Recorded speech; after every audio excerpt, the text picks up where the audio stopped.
temos diante de nós uma questão muito importante sobre o nosso protagonismo no item corrupção.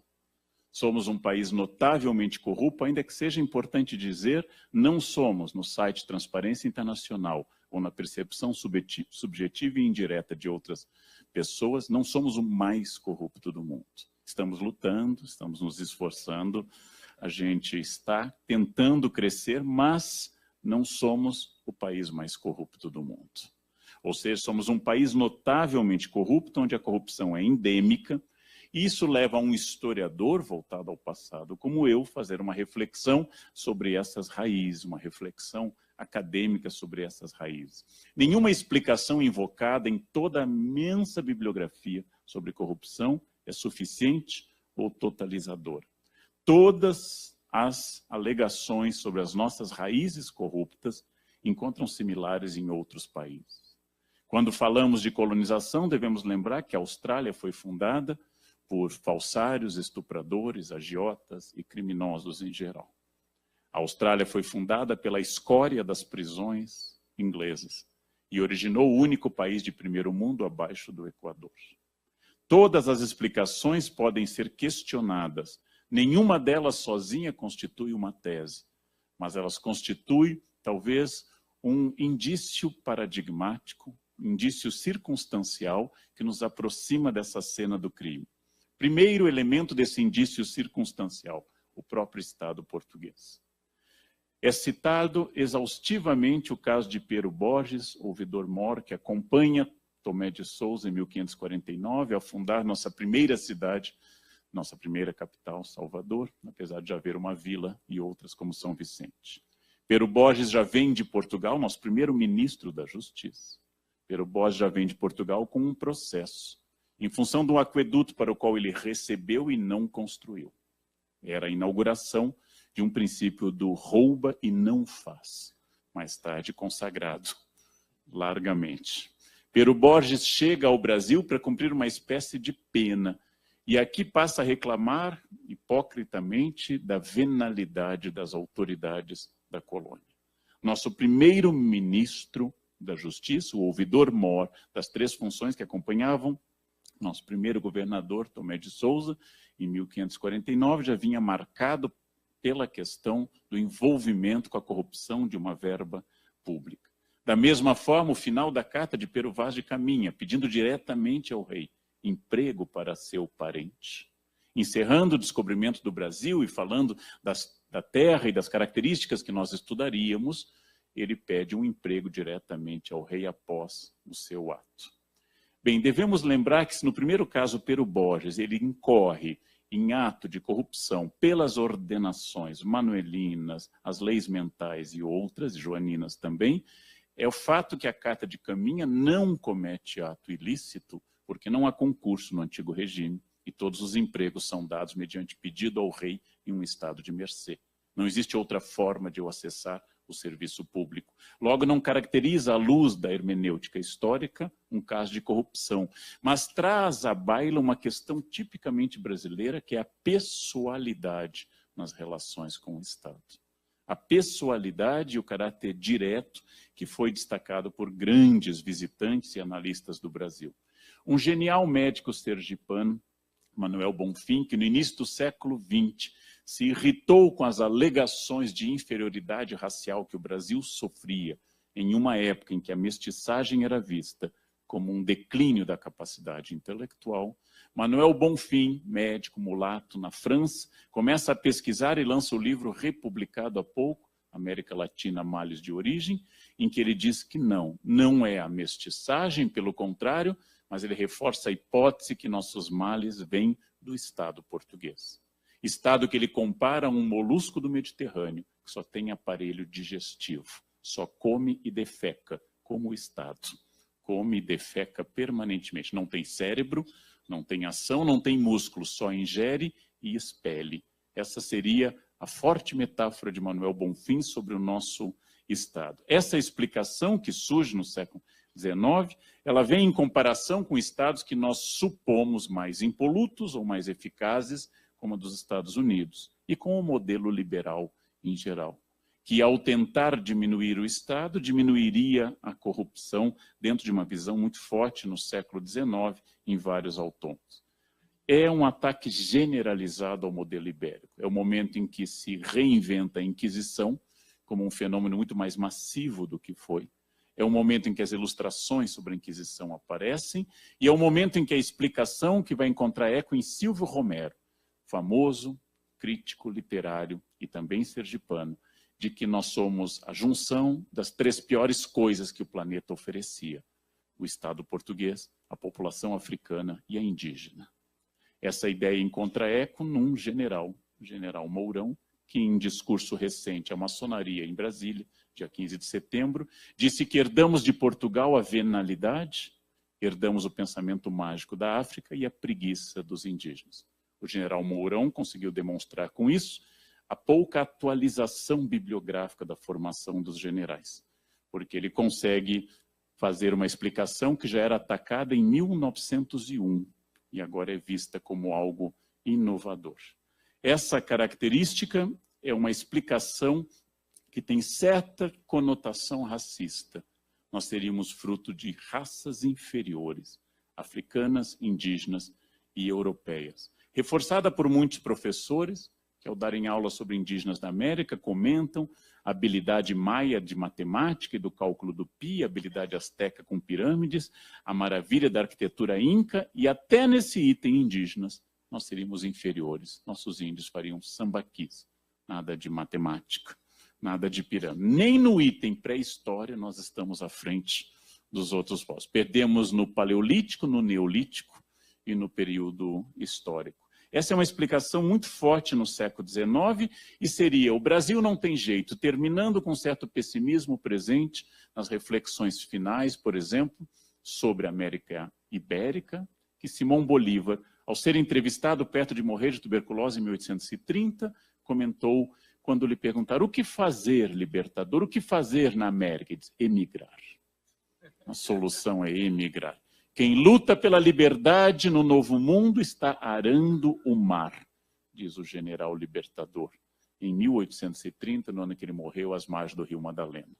Bem, a compreensão de um Estado patrimonialista, nessa sociedade do antigo regime nos trópicos, expressão surgida para substituir a expressão de origem marxista defendida pelo professor Fernando Novaes, a sociedade antigo regime nos trópicos, defendida na Federal do Rio de Janeiro, pelo grupo ligado a João Fragoso e Maria de Fátima Bicalho, é de um estado de mercês, que estabelece, não exatamente por uma dominação de classe, marca da sociedade que Fernando Moraes tanto falava, Novaes tanto falava, mas de uma sociedade de mercês, em qual, através de compadrio, através de apadrinhamento, através de relações pessoais, você consiga as coisas. É o caso evidente dos domínios familiares do Brasil colônia e república. É o caso dos Acioli no Ceará. É o caso dos Suassuna na Baixada Fluminense. É o caso dos Cavalcante em Pernambuco. Como se dizia no século XIX, meu amigo, tome cuidado, porque em Pernambuco, ou se é Cavalcante ou se é cavalgado. O estabelecimento de famílias e de redes familiares, que através de compadrio e casamento estabelecem um Estado dentro do Estado, aquilo que o Grupo do Rio de Janeiro chama de Estado polissinodal, caracteriza que a lei do Estado tem que se adaptar à lei da família, como acontecia com os Acioli, quando um Acioli era presidente da província do Ceará, e depois da República, um Acioli era governador do Ceará, que a escola federal era de um Acioli, que os juízes do Ceará eram todos Acioli. E o sistema se dava muito mais à política, na sacristia e nas igrejas, do que no foro público e da ideia de bem público. O contraponto a essa ideia de um Brasil excepcionalmente corrupto, dadas as relações de compadrio ou de herança estatal portuguesa, devemos lembrar que na mesma época do antigo regime, um grande filósofo e juiz, Francis Bacon, foi preso por corrupção na Inglaterra. Francis Bacon foi condenado à torre, mas corrompeu seus carcereiros e conseguiu ser libertado. E não tendo mais nada para fazer, decidiu escrever um livro de filosofia muito importante, o Novum Organum, no qual e usa a frase famosa que conhecimento é poder. Da mesma forma, as companhias de comércio francesas da futura Louisiana são notáveis pela corrupção. Quando John Law arrasta toda a França à falência, as famosas pirâmides das companhias de comércio, baseadas em informações falsas, em compadrio junto ao rei, ao regente, no caso, já que Luís XV não tem maioridade. Ponto curioso. Portugal, fonte da nossa corrupção, por essa lógica estatizante, deveria ser notavelmente corrupto, e não é. Portugal é menos corrupto que o Brasil. Em que momento Portugal teria tido essa mudança? Ou em que momento nós, discípulos da venalidade portuguesa, teríamos nos tornado piores do que os professores? É muito curioso porque não há esse momento. Mas é interessante notar que nos Estados Unidos, tema que eu trabalho em algumas obras, a corrupção se concentra notavelmente na iniciativa privada. É o caso dos barões gatunos do século XIX. E mais recentemente, especialmente no primeiro e segundo governo Bush, na associação entre interesses familiares do petróleo, junto com a política externa norte-americana, denunciada em várias obras. Ou seja, lá a corrupção também existe, mas nós tendemos a achar que a nossa é maior. Seria o nosso ufanismo tradicional? Seria o fato que somos sempre os melhores, inclusive no que somos pior? Somos o país mais corrupto do mundo. A todo instante, bastaria frequentar sites de geografia. Todos os sites de geografia que estão em português darão o rio Amazonas como o maior rio do mundo. Em todo o resto do planeta é o Nilo. E a chave para saber se é o Nilo ou o Amazonas está na língua. Em inglês, always Nile. Em português, sempre o rio Amazonas. Com uma choradinha que é a inclusão dos Solimões para dar uma esticadinha final. Seríamos ufanistas até nisso? Já que nos acostumamos a achar que ufanistas seriam nossos vizinhos argentinos, ou os nossos vizinhos de cima, os norte-americanos. Bem, há uma outra questão importante, e eu quero lançar essas dúvidas. Ser colônia é um peso. A colônia significa que o foco jurídico do poder está bem deslocado, e o único foco de poder que o colono sente, onde ele tem participação histórica, é a Câmara Municipal, onde os homens bons se assentam. Ou seja, os brancos, possuidores de terras ou escravos. Com o foco jurídico longe, fica uma regra do século XVI em diante, expressa pelo vice-rei Mendonça do México em várias autoridades coloniais brasileiras. O rei está longe e aqui eu mando. Deve-se acatar toda a ordem do rei, mas não se cumprir. A lei do rei se acata, pero não se cumpre, dizia Dom Antônio de Mendonça, primeiro vice-rei do México, e primeiro vice-rei do Peru, seu emprego seguinte. Um dos nossos administradores mais famosos, o Conde de Arcos, teria dito: depois de mim virá aquele que me fará grande. Ou seja, o administrador seguinte era pior do que o anterior. Velha frase da minha avó: não troquem de marido, pois se um ronca, o outro pode bater. Então fiquem com aquele que ronca. Bem, nós devemos lembrar que quando eu devo lembrar que quando eu era estudante de graduação, na minha primeira graduação, o Brasil ainda era um estado de exceção, e nós fomos às ruas pela aprovação da emenda constitucional cognominada Dante de Oliveira. Ela foi derrotada. Queríamos o fim do interminável governo Figueiredo. Queríamos a aurora de um Estado de Direito. E a resposta à nossa pressão foi Sarney. 5 anos intermináveis, inflação de 84% ao mês, casos de corrupção que se estendem até hoje, como a Norte e Sul, e nós pressionamos, Sarney, e veio a resposta. Eleição direta, Collor. E eu volto à frase da minha avó. Será que seria melhor ter ficado com o general que ronca do que com os civis que não roncam e roubam abertamente? Os brasileiros são pouco repúblicos, disse o padre Simão de Vasconcelos, que encontra eco na obra do nosso primeiro historiador, Frei Vicente do Salvador. Os brasileiros são pouco repúblicos, pouco interessados estão na coisa pública. Sequer tem capacidade, reclama nosso primeiro cronista paulista, ao analisar os documentos, Francisco Adolfo de Varrinhagen, sequer tem a capacidade em São Paulo, a vila mais interiorana por muitos anos, de alinhar a sua casa em relação à rua. Cada um constrói sua casa dentro do alinhamento que deseja, provocando em São Paulo ruas que, para serem realinhadas, provocam uma revolução urbana. Os brasileiros são pouco repúblicos, e essa ideia tem uma sequência analítica. Se no período colonial os cronistas acusavam a população e defendiam el rei, a partir do século XX, eles atacam el rei e defendem a população. Nosso problema não é o Estado, grande mudança do nacionalismo a partir de Afonso Celso e do livro Por que me ufano do meu país, porque é o livro nacionalista por excelência. Está contida na frase de Carlos Lacerda durante a crise de 1954. Somos um povo honrado governado por ladrões.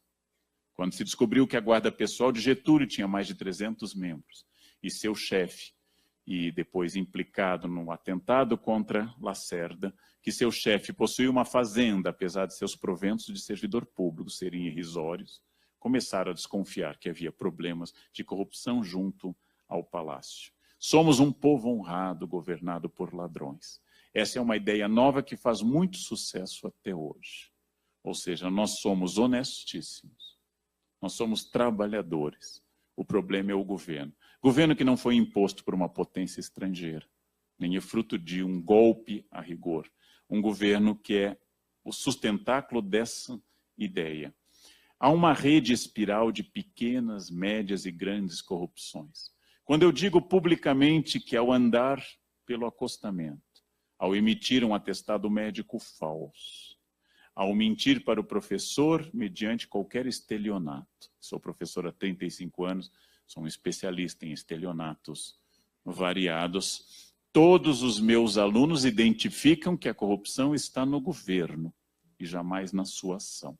Fica sendo como aquele problema da inveja e do racismo, dois fenômenos que as pesquisas indicam que todos os brasileiros sentem ou identificam, mas ninguém é. Ninguém é invejoso, mas todos são alvos de inveja. Ninguém é racista, mas a prática demonstra que o racismo é uma realidade no Brasil. Então, ficamos com a questão típica da cultura brasileira, que talvez esteja na origem de parte da nossa corrupção, a omissão do eu, dita de forma filosófica, ou a retirada do seu esfíncter da reta, dita de forma menos filosófica. Existe uma outra análise muito popular a partir da obra de um ex-presidente da OAB, Raimundo Faoro, que escreveu na década de 50 Os Dons do Poder. Esse gaúcho de Vacaria analisou em 2 volumes, na primeira edição, uma vasta questão política, e ao identificar desde o século XI formação do Estado português, desde o tempo dos Henriques, desde a dinastia de Borgonha, até a década de 40 e 50 no Brasil, ele identifica o que ele chama, com recurso a Weber, de estamento burocrático. Um corpo de funcionários fechados sob seu próprio interesse, indiferente à nação, incapaz de dialogar com a nação. E aquilo que a gente poderia chamar hoje, talvez, de segundo escalão em diante, que não muda com as transformações. Ora, como explicar que se derruba uma ditadura cruel, como a de Vargas em 45, que matou um número enorme de pessoas, mas que a esquerda perdoa em função da CLT, em comparação com outras ditaduras? Quem sabe agora, com o fim da CLT, a esquerda recupere a era da ditadura de Vargas? Como se imaginar que com a derrubada do governo de Getúlio Vargas e a ascensão de um poder novo, que foi a presidência do Supremo de José Linhares, na inexistência de um legislativo ou de um vice-presidente, que Linhares, em 3 meses de governo, tenha nomeado tantos parentes para cargos e dado tantos cartórios aparentes. Naquela época, os cartórios eram um negócio muito escuso. Era terrível aquele momento da história do Brasil. Era um negócio muito escuso. E tenha dado tantos cartórios aparentes que os jornais publicaram: os Linhares são milhares. Bem, acabamos de mudar de governo e o governo se reinstaura na corrupção. Talvez isso comprove a ideia de Raimundo Faoro. Imaginem hipoteticamente, num país distante, que 3 deputados estaduais sejam implicados duramente em corrupção, com provas abundantes e materialidade explícita. Imaginem que, votado pelos colegas, eles tenham sido inocentados. Imaginem essa hipótese, ocorrida provavelmente no Cazaquistão, no fim do século XIX. Imagine que a sociedade inteira saiba da corrupção desses membros do Legislativo. E imaginem que isso, ao encontrar o apelo corporativo, tenha representado a retirada da prisão, em escândalo público absoluto. Imaginem uma questão que levasse ao procurador do Cazaquistão a dizer, por exemplo, que aquele estado, Cabul, talvez, um estado distante, é um estado sem lei. Isto em pleno Estado de Direito, em plena democracia. O que vem a reforçar, talvez, a teoria weberiana desse grupo autônomo que se encastelou no Estado, que não cai quando cai o ministro, não cai quando cai o presidente, porque eles estão sempre lá. Funcionam como uma espécie de herpes, sempre esperando a queda do sistema imunológico para atacar novamente. Eles são permanentes. Sobem regimes de exceção ou regimes democráticos, institui-se o império da lei ou derruba-se a lei, eles estão lá. E esse estamento burocrático é uma realidade que talvez nasça de um outro campo que eu vou desenvolver, que é a realidade da nossa pouca afeição permanente à democracia formal. Lembrando que desde 1930 até hoje, nós tivemos um presidente que no período da Constituição de 46, se viu eleito pelo voto direto, passou o poder para outro presidente, Jânio Quadros, recebendo o poder de Juscelino Kubitschek. Depois disso, tivemos novamente Fernando Henrique passando para Lula e Lula passando para Dilma. São 4 casos em quase 100 anos. Nossa democracia é muito fraca, ela é muito acidentada, ela é cheia de exceções. E essa é uma característica que eu vou voltar. Há uma análise cultural em 2 campos. Nosso grande historiador, Sérgio Buarque, ao tratar do seu livro Em 36 Raízes do Brasil, usou a expressão que as senhoras e os senhores conhecem perfeitamente. Seríamos um povo marcado pelo homem cordial. E como ele respondeu a Cassiano Ricardo, cordial não quer dizer cordato, não quer dizer simpático, não quer dizer afetivo, quer dizer passional. Passional significando que quando nós matamos, não matamos por motivos racionais, mas passionais.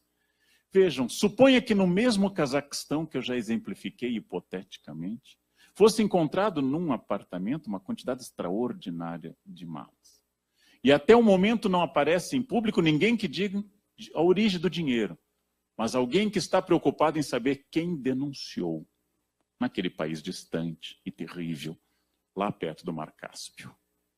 Ora, eu estou preocupado em saber quem traiu o meu elo de confiança. Bastaria ter lido Etienne de la Boétie e o proprietário das malas saberia a resposta. Etienne de la Boétie, no século XVI, nos diz que o benefício do homem ético é ter amigos e o castigo do canalha é ter cúmplices. Os canalhas têm cúmplices e cúmplices fazem delação premiada. É uma característica do cúmplice denunciar alguém para retirar o já citado esfíncter da diagonal. Ora, imaginem que no mesmo Cazaquistão, assim recomenda meu advogado, que por metáforas e metonímias eu me aproxime do objeto, que no mesmo Cazaquistão tenha existido um locutor famoso de uma rede importante que tenha sido flagrado em caso berrante de racismo. Gravíssimo. Um dos temas da minha militância na vida, a luta contra o racismo. E todos os amigos e colegas tenham ido a jornal para dizer: ele é um homem bom e ele é um homem inteligente. Como se pessoas inteligentes não pudessem ser racistas. Apesar do racismo depor contra a inteligência de um ser humano, homens, bons pais de família, como demonstrou Hannah Arendt, podem se tornar carrascos nazistas, podem ter a banalidade do mal. Mas, em todo caso, como debateu uma colega ao meu lado durante uma mesa, prenderam o idealizador de Inhotim, mas ele fez tanto pelas artes. Ou seja, a bondade pessoal, a relação pessoal, continua sendo, talvez, o que disse Sérgio Buarque, a relação cordial, a relação afetiva. Ele é dos nossos. Ele funciona como a velha frase atribuída ao presidente Roosevelt sobre o Somoza. Vamos derrubar esse filho FDP. E ele disse, o velho Roosevelt, mas ele é nosso FDP. Ele serve aos nossos propósitos. Não dá para ser mais explícito em ambiente familiar. O caso cultural do homem cordial explicaria nossa indiferença à lei. A lei é para os inimigos, para os estranhos. A lei é para ser aplicada quando eu não tenho relações. É aquilo que eu ouço de alunos há 35 anos. Nós somos amigos, né, professor? O senhor não vai fazer isso comigo. Eu disse, é por ser seu amigo que eu vou lhe dar 0.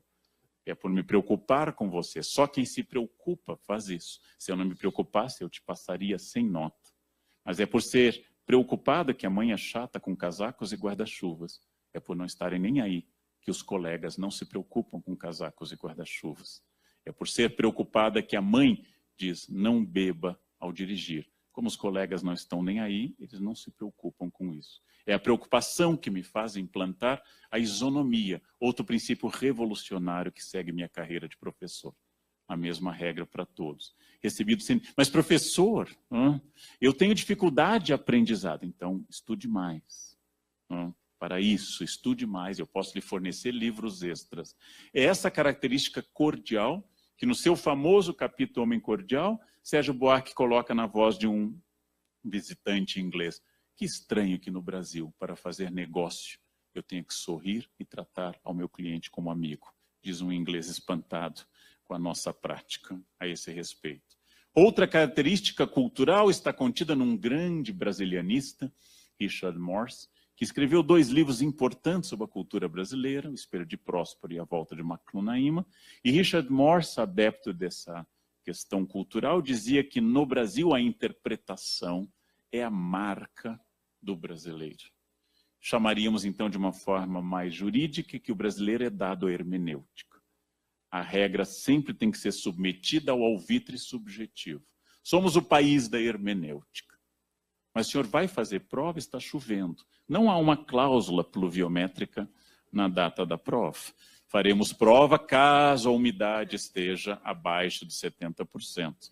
Apenas há um dia. Mas eu tenho que pensar, professor, ontem feriado, vai ter prova? Sim, o feriado não aboliu a prova. Mas a todo instante eu retiro o meu eu e introduzo a hermenêutica.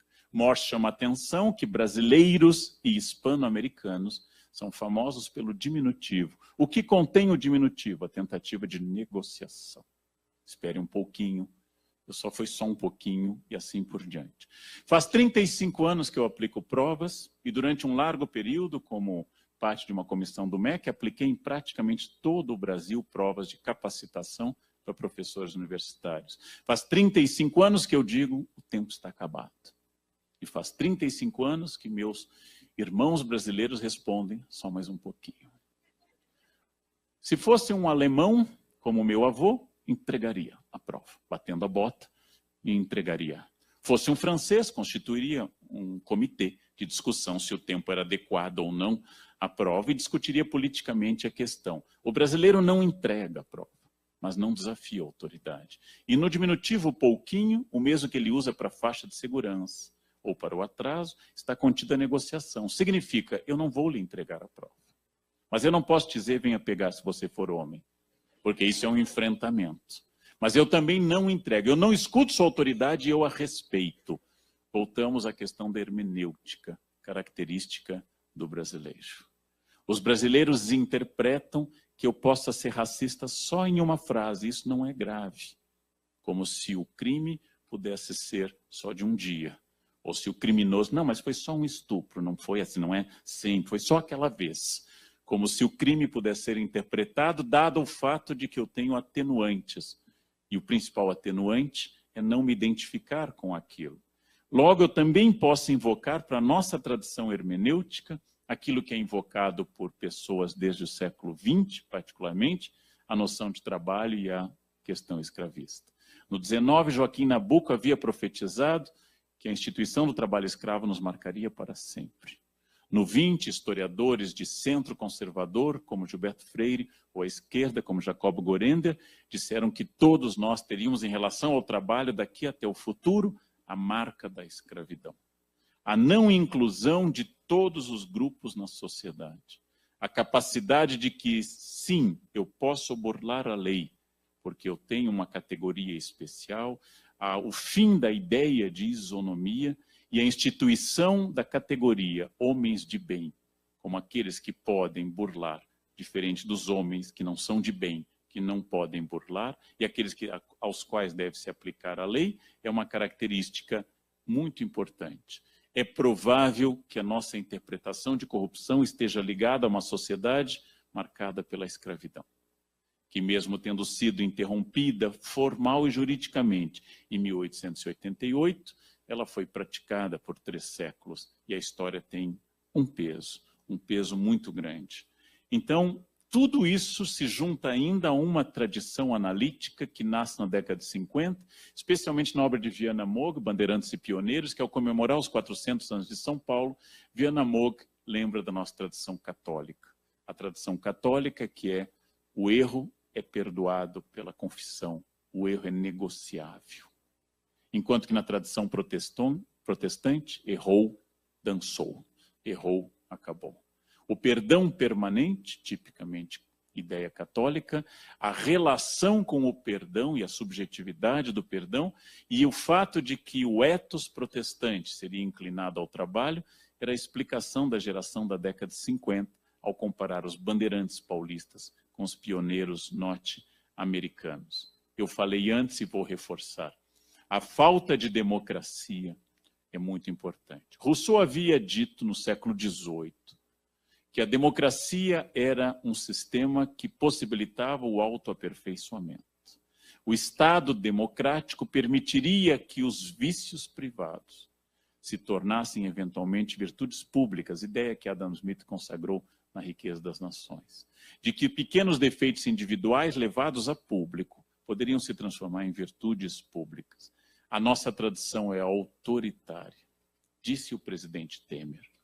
A nossa tradição é autoritária. E ele tem razão nisso. Como professor de Direito Constitucional, ele tem razão. Nossa tradição é autoritária.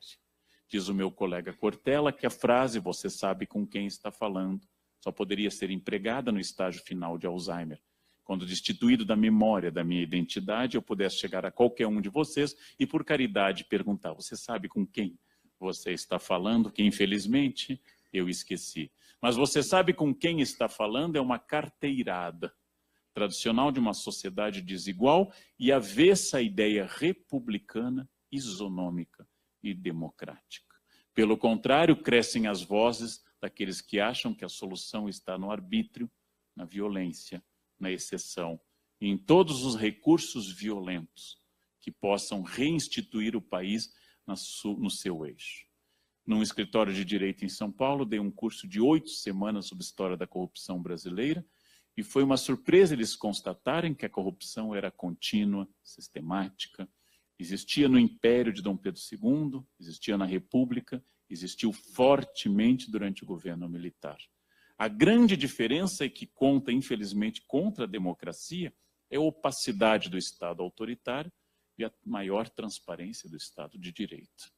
Sendo mais transparente, naturalmente o Estado de Direito transmite às pessoas a sensação que vivemos uma corrupção maior. Mudaram os valores porque o PIB brasileiro cresceu. Lembrem que Collor foi afastado por um Fiat Elba. Hoje isso não seduziria um office boy da Petrobras. Um Fiat Elba seria um insulto a um corrupto contemporâneo oferecer a ele um Fiat. Estamos falando agora de Lamborghinis para cima. Porém, é na democracia que a corrupção pode ser reinstituída como uma coisa a ser combatida. A transparência é fundamental e ocorre o mesmo com quase todas as outras questões. Quando passamos a discutir questões que antes não eram discutidas, vem alguém e diz: vocês estão querendo impor essa novidade. Isso diz respeito a todas as questões. Quando alguém me diz, mas hoje se rouba muito mais do que no período militar. Em valores absolutos, sim. Porém, se é esse o critério, devemos restaurar a ética tupi-guarani, quando não havia nenhum roubo de propriedade, nenhum estelionato, nenhum depoimento venal, nenhum juiz era vendido. A justiça funcionava perfeitamente naquele momento e não havia nenhum princípio jurídico violado. Devemos voltar ao período tupi-guarani. Este era o período da honestidade maior. Ou seja, há uma questão importante que deve ser lembrado também que o nosso dinamismo econômico cresceu, especialmente na metade do século XX, e ele passou a atrair as melhores cabeças de homens e mulheres para a iniciativa privada. E o Estado não é mais o caminho tradicional para que você exerça uma função de, especialmente o executivo, uma função de brilho. A política não atrai mais os gênios da raça. A política não atrai mais as cabeças mais brilhantes, como já atraiu no passado. Elas vão para a iniciativa privada, elas vão para a criação, elas vão para o empreendedorismo individual e as pessoas ficam resistentes. Porque lá no Estado, além de ganhar pouco, não é o espaço da criatividade.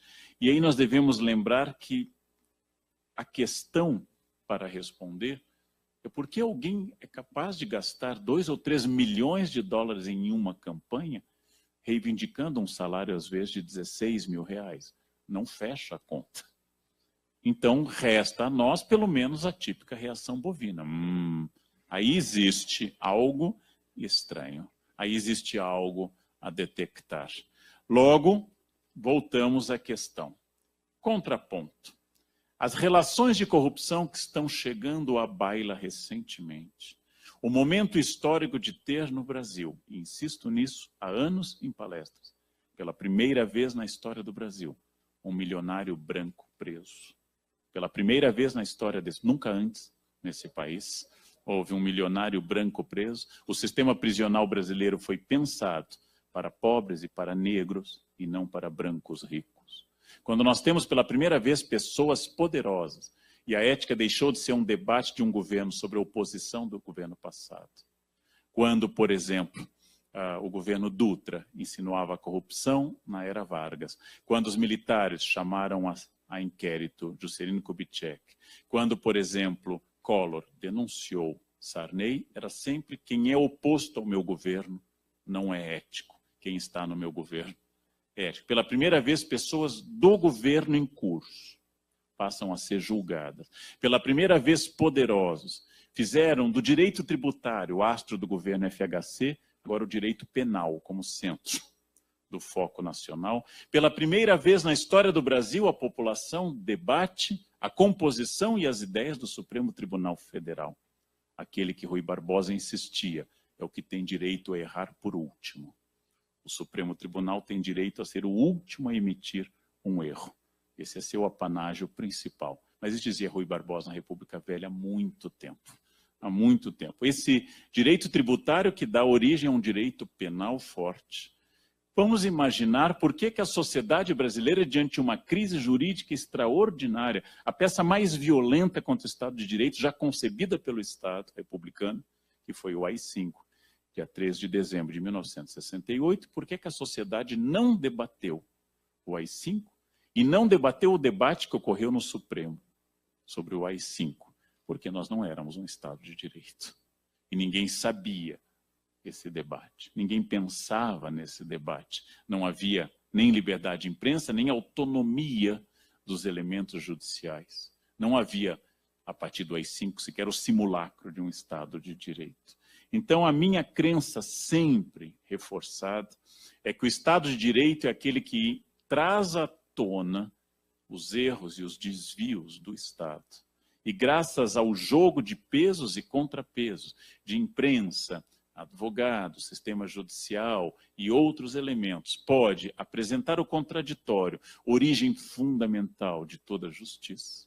É só nesse estado de denúncias diárias de corrupção que nós podemos ter uma mínima possibilidade de sair dessa corrupção endêmica e tornar a corrupção brasileira aquilo que ela é nos outros países, como na Coreia do Sul, onde a presidente foi presa, como no Japão, onde um ministro se suicidou, a corrupção como tópica, passageira, fora da regra, e que quando ocorre é alvo de grande interesse nacional.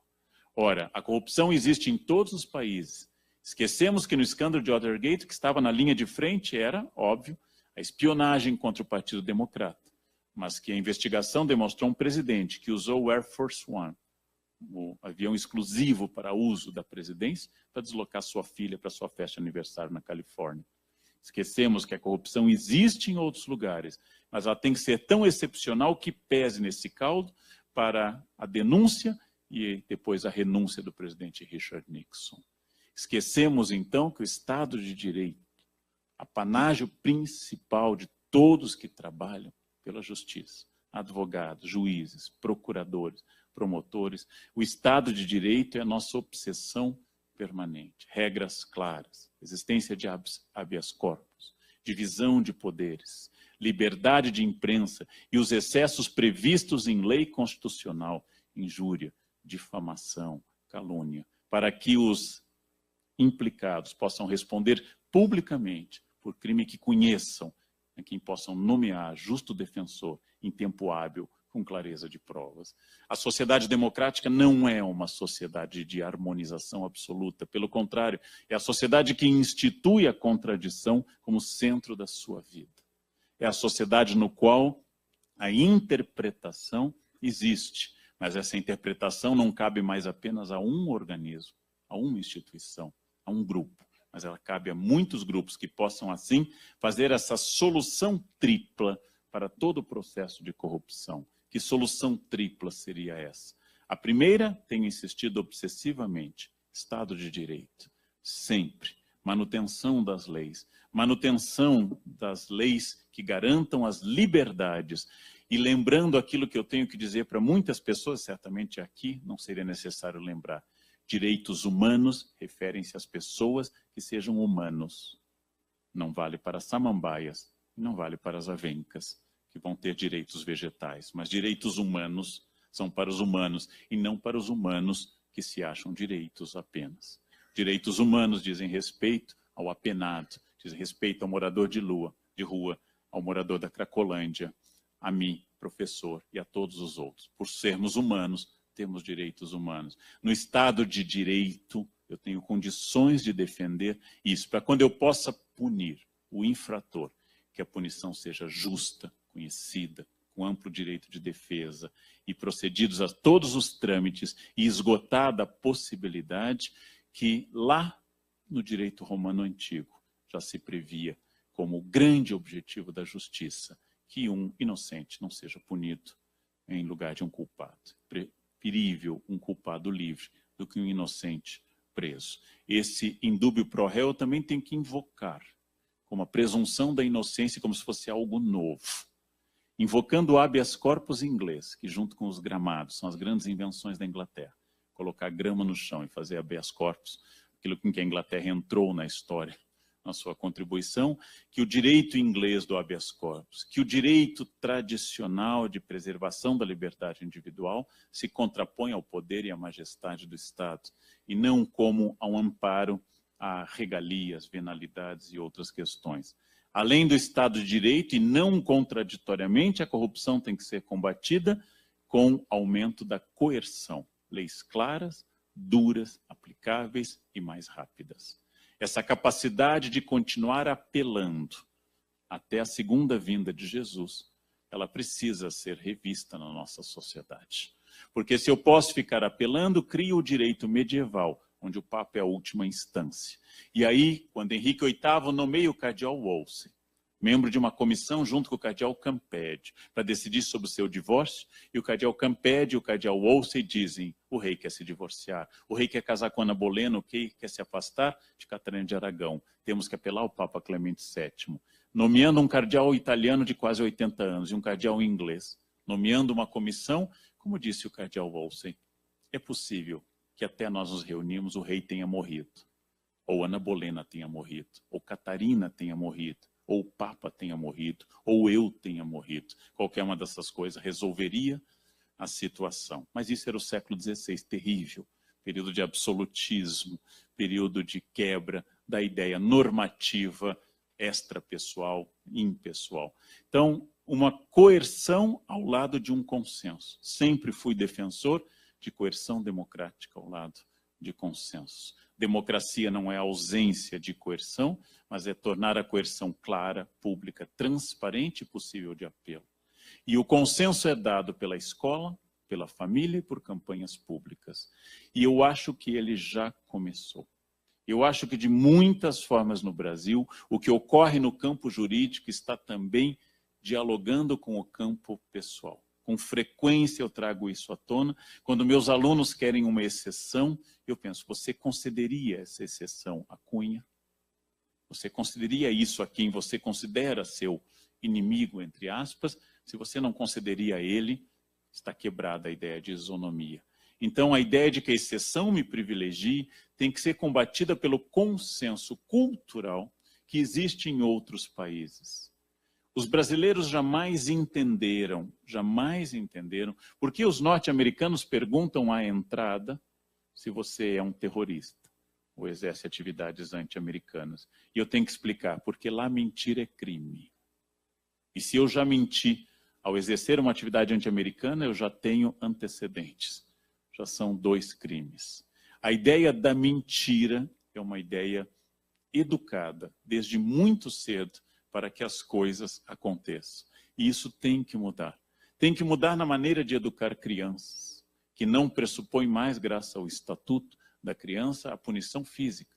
Mas hoje, trocar a senha de computador da casa é muito mais agressivo, muito mais invasivo do que um tapa antes. Nós temos que educar com a presença de causas e consequências, de regras e punições claras e proporcionais. Que as pessoas incorporem a ideia de que seus atos têm consequências. Através desse consenso crescente na escola, que vai atingir também família e sociedade, para que as pessoas interpretem que um erro é um erro e que nessa cadeia de erros nós chegamos até o topo, que é o erro do desvio público e da política, junto à coerção, consenso e Estado de Direito. Então, quando alguém me diz que vivemos um período de caos e por isso nós deveríamos quebrar o Estado de Direito, eu digo o contrário. A solução a esse período de tanta instabilidade política é reforçar o Estado de Direito. É reforçar os mecanismos do Estado de Direito para que as regras constitucionais sejam válidas. E quando elas se demonstrarem arcaicas ou inábeis, que elas possam ser mudadas, que é uma das nossas grandes tradições, mudar a Constituição e mudá-la em curso ou as passadas.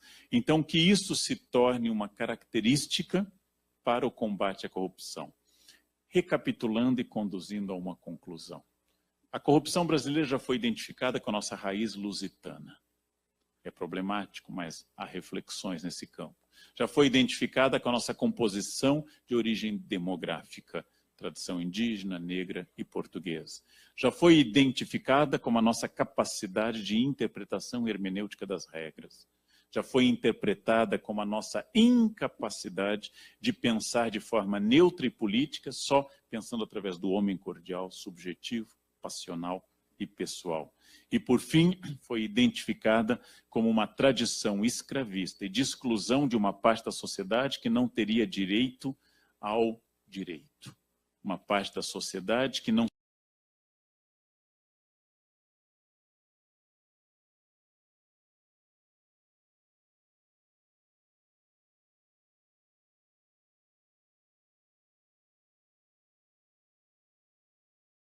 princípio magno, a coerção que existe em todas as democracias e o consenso, que é um processo que, se fosse iniciado hoje, a minha geração não veria o resultado.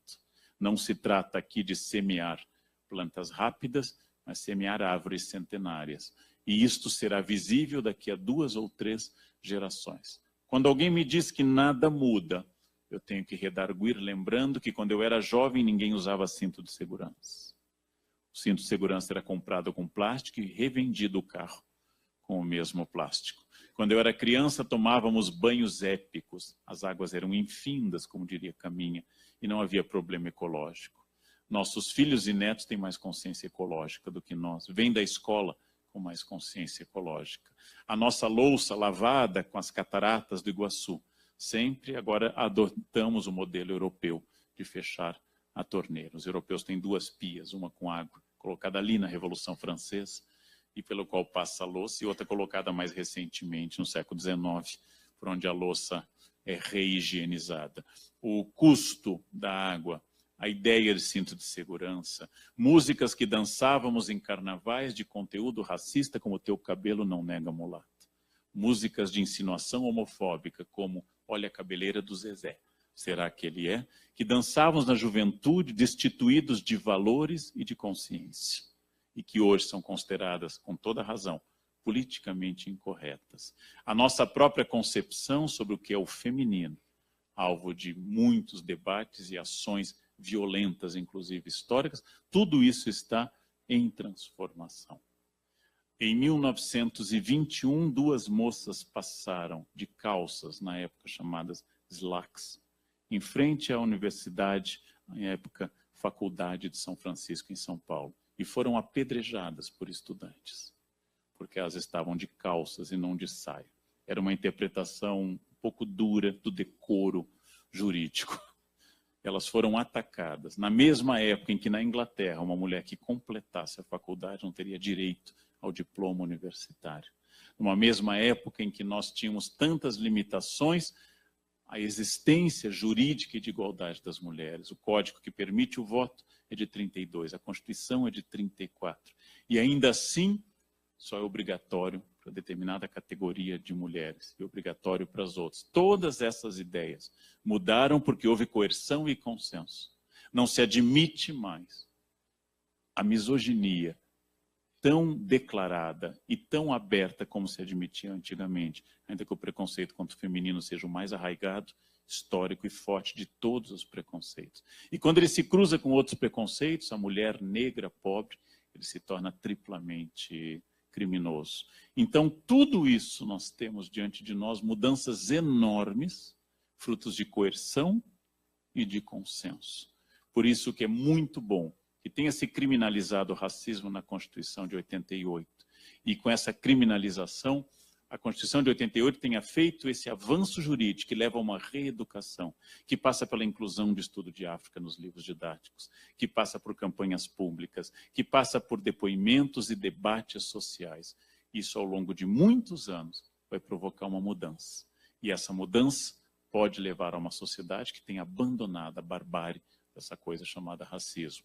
Tudo isso que eu estou dizendo é para reforçar Estado de Direito, coerção e consenso, para criar um ser humano que às vezes amanhece robesiano, como diria o Dr. Furlan, um pouco homem-lobo do homem, às vezes amanhece bom selvagem, mas geralmente amanhece humano mesmo, e que precisa um pouco de estímulo para que ele aprenda pela luz da razão, pela intuição afetiva, mas discretamente com um estatuto jurídico no fundo, que ele possa aprender a ser melhor.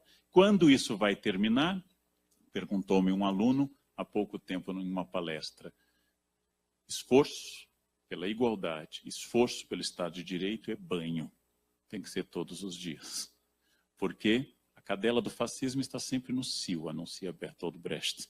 Existem forças querendo destruir o Estado de Direito sempre e permanentemente.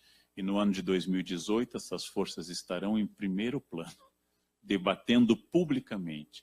E aí encerro com o conselho que eu dou a todo o Brasil, que era da minha avó. Não toquem tambor para maluco dançar. O ano de 2018 terá malucos em grande quantidade. Tal como previu Nelson Rodrigues, os idiotas descobriram que não estão isolados, que eles são maioria. Quando o primeiro idiota encontrou outro idiota na rua do ouvidor, disse, eu achei que eu era o único, mas tem você também. E em breve foi se juntando mais e tivemos um grupo enorme de idiotas, eles descobriram que eles eram maioria.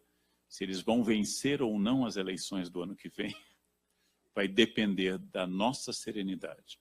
Conselho aos professores quando eu trabalho com eles. É muito importante que em uma sala de aula haja pelo menos um adulto. Seria bom que eu fosse o professor. É muito importante que em um tribunal haja uma pessoa equilibrada. Se for o juiz, é uma das coisas mais interessantes. Deixem que o meirinho se descabele. Não?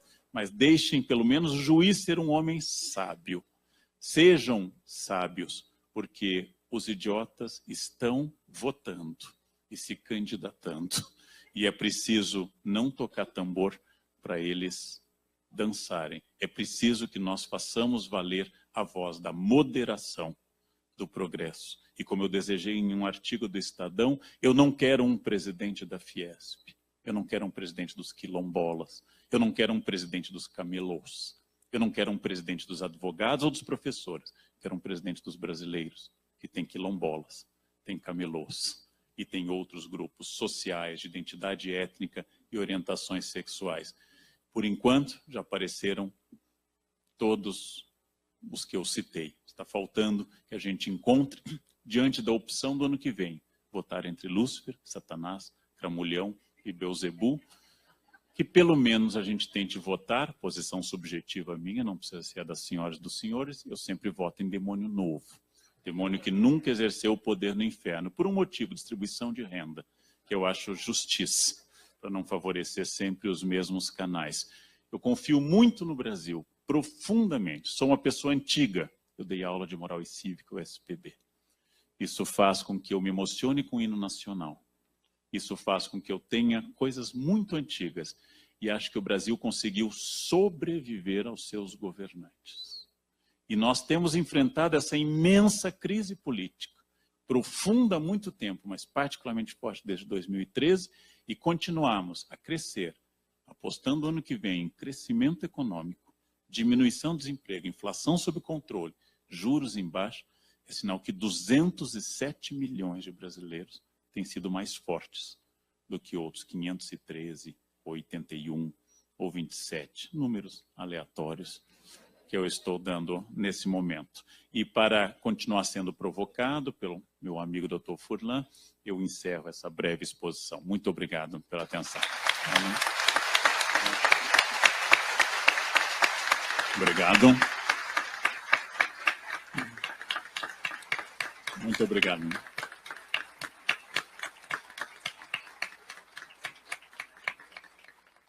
Temos espaço para mais provocações, doutor Anderson?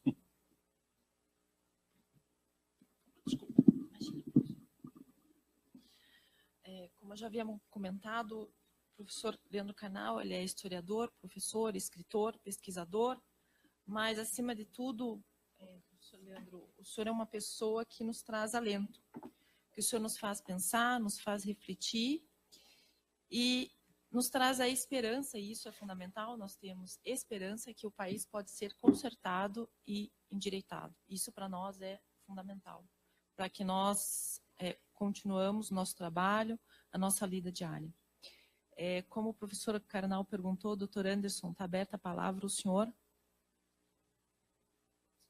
tem mais algum comentário? Não. Professor Leandro, se o senhor nos permite, eu gostaria de... o professor Carnal, muito gentil, abriu a palavra, autorizou perguntas da plateia. Alguém tem alguma pergunta? Alguém gostaria de fazer algum comentário? Queria inicialmente cumprimentar o professor Leandro Carnal pela belíssima palestra, mas eu gostaria de indagar, provocar o nosso querido Leandro Carnal, se é possível nós sairmos desse sistema de corrupção endêmica do sistema político que nós temos hoje. Foi feita uma reforma política que, ao invés de melhorar, ela acabou piorando, empoderando aqueles que, como já bem dito, não nos representam. Deveriam nos representar, mas não nos representam. Eu gostaria de saber a sua opinião sobre esse sistema político eleitoral que nós temos hoje e se ele é uma das grandes fontes da nossa corrupção endêmica no nosso país. Excelente questão, e eu queria dizer que exatamente são as fraquezas do nosso sistema representativo. Lembrando que foi aprovado o voto distrital misto para 2019. Em 1880, a elite escravocrata do Rio de Janeiro fez uma série de proposições ao Partido Conservador que pressupunham uma transição da escravatura para o trabalho livre, aqui conhecida pelo eufemismo questão servil, para não usar a palavra escravo, e propunha que os escravos fossem sendo libertos pelos próximos 50 anos, ou seja, nós teríamos escravos até 1930, para que o sistema não sofresse baques. Bem, o sistema político atual de um presidencialismo de coalizão com micropartidos que servem para o leilão dos nossos muitos ministérios, Esse é um sistema inapto para uma ética presidencial, para começar pelo executivo, para uma ética política e assim por diante. A ideia de que um voto distrital misto, voto distrital, a implantação do parlamentarismo, que era a luta do meu pai, que era político pelo PL, o Partido Libertador, do Raul Pila, e que achava no parlamentarismo uma solução, como vários colegas dele, como Paulo Brossard e outros, a ideia de que uma mudança no voto transforme essa concepção é uma ideia um pouco mágica, messiânica e sebastianista. Acho que nós temos que ter o arcabouço jurídico, que é fazer uma reforma jurídica, política. Nós tínhamos goteiras no telhado, foi chamada uma reforma jurídica e decidiu-se retirar o telhado.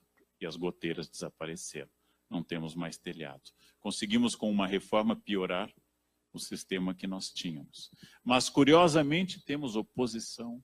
Curiosamente, temos elementos com vozes discordantes, mostrando que a democracia sobrevive, inclusive, a essas questões. Então, vejo com alegria a possibilidade de reforma política. Ela não foi feita e não será feita por esse perfil atual. Vejo sempre, na renovação que oscila pelo menos de 1/3 do legislativo a cada eleição, uma chance inédita. Vejo jovens, conservadores ou não, indo para a política. E eu acho isso muito animador. Acho muito animador que nós tenhamos jovens conservadores ou de esquerda discutindo política. Eu acho isso muito bom. Caiu por terra o mito do brasileiro passivo. Nem em dia de jogo da seleção, o tema político saiu dos jornais. Saiu o brasileiro do carnaval e do futebol. Entra o brasileiro político, que tem opinião sobre tudo, e oferece essa opinião. É o início, é o primeiro passo. Estamos aprendendo a discutir. Falta aprender a ouvir, mas isso pode ser um segundo passo. Sabemos insultar e bloquear. Está faltando ouvir o contraditório. Eu vejo com muita animação, muita gente tem um privilégio. O privilégio de, aos 54 anos, percorrer este país diariamente. E ver por todo o país muita gente preocupada com ética. Há 30 anos, quando eu dava uma disciplina chamada deontologia, outro sinal de idade, eu dava uma disciplina chamada deontologia, eu era ouvido pelos meus alunos, que assim o eram obrigados, pelo menos em 3/4 do semestre, e era convidado por 3 ou 4 especialistas. Nós nos ouvíamos e depois batíamos palmas uns para os outros, aí os 3 sentavam, batiam palma para o outro, sentavam. Agora são associações, agora são tribunais, agora são tão fortes os convites que imaginem, ó senhoras e senhores, que eu já dei palestra sobre ética em Brasília. Veja o ponto que nós chegamos disso, né? Eu dei palestra em Brasília, e mais de uma. E tudo isso representa que nós temos hoje uma preocupação muito grande.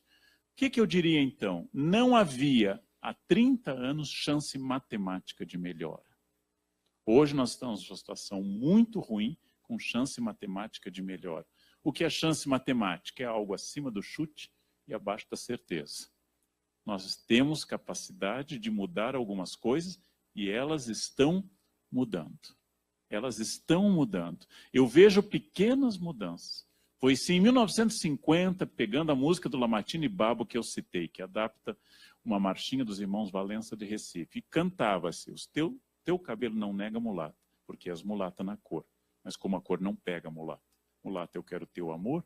E isto era público e simpático. Hoje, um âncora cai por uma frase racista. Eu acho um progresso. Eu acho um grande progresso. Podemos discutir toda a proporcionalidade da pena, mas eu acho muito bom este progresso. Acho bom que gente que tem assediado mulheres em Hollywood agora, pelo menos agora, sofra uma punição. Acho bom que nós estejamos superando o discurso que a vítima do estupro é a culpada. Acho bom que nós estejamos superando esse discurso lentamente, com passo de escargot, mas estamos superando. Eu sou otimista e acho que é porque eu sou contaminado pela função de dar aula e eu tenho jovens e eu não tenho direito de ser pessimista com jovens. Eu acho que há funções que tem que ser otimista. Professor, obstetra. Obstetra tem que ser otimista, né? Eu acho que há funções como proctologista que tem direito a mais pessimismo. O proctologista tem uma visão do ser humano mais marcado pelo negativo, ou pela reflexão de que essa obra de arte que é o homem, talvez não seja, como diria o Hamlet, tão forte. Mas eu sou um obstetra, eu sou um professor, eu estou sendo submetido a jovens que nunca vieram à vida e agora têm direito a um país. E não fico dizendo no meu tempo, como eu corrigi uma vez a minha avó, que dizia que no tempo dela não havia violência. Eu disse, mas vó, você fugiu da Alemanha na Segunda Guerra, 55 milhões de mortos. Eu, não, todo mundo se respeitou a Auschwitz, Treblinka e outros. Não, eu não construo essa memória. Não construo essa memória de um passado dourado. Eu acho que os jovens têm esse direito. E vejo essa juventude com muita esperança. Jovens conservadores e jovens não conservadores dizendo o que pensam. Confio menos no governo. Confio na quase absoluta incapacidade dos governos recentes de se autorreformar. Nem os que querem, quanto mais os que não querem. Mas confio mais nas pessoas e nos jovens em particular. Acho que o futuro está melhor hoje, previsto que estava há alguns anos. E passada a crise econômica, eu acho que vai melhorar ainda mais a pressão sobre ética e política.